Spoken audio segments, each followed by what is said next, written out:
जिसमें पाकिस्तान से import ban करने का फैसला किया गया है। किस तरह से आप इस फैसले को देखते हैं?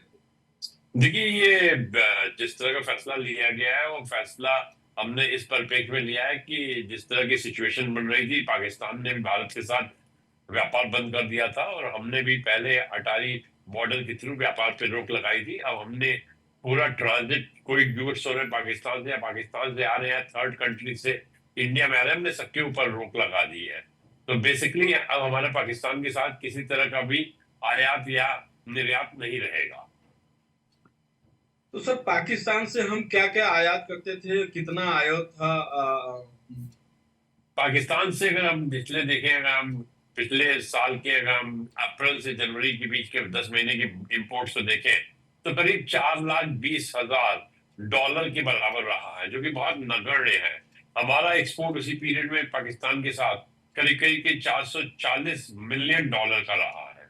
हम पाकिस्तान से बहुत कम चीज खरीदते हैं, उसमें जो हम सब खरीदते हैं उसमें हमारा कॉपर आता है, थोड़ा सा फ्रूट्स एंड वेजिटेबल होते हैं और बहुत ज्यादा सा कॉटन आता है। आप देखिए उस कंट्री के साथ हमारा जो ट्रेड है वो 0.042 मिलियन है। हमारा जो ग्लोबल इंपोर्ट्स है वो हमारा करीब करीब इस समय 700 बिलियन के पास है। तो मतलब एक हम बात कर सकते हैं कि इसका किसी तरह के ऊपर, भारत के ऊपर इसका किसी तरह का प्रतिकूल प्रभाव नहीं पड़ेगा।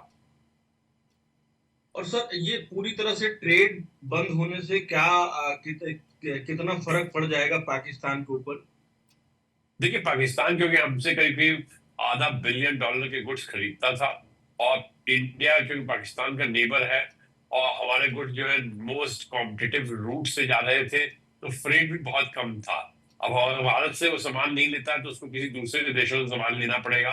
फार्मा के बीच में बहुत बड़ी बात यह है कि फार्मा के इंडिया जैसा कोई और कंट्री नहीं है। अगर आप यूरोप से फार्मा लेते हैं तो फार्मा की कॉस्ट जो है करीब 400 से 1,000% बढ़ जाएगी। और अगर दवाइयों का दाम इतना ज्यादा बढ़ता है तो पाकिस्तान की जो जनता है उसको दवाइयों का बहुत ज्यादा एक महंगा मूल्य दे के दवा मुहैया होगी।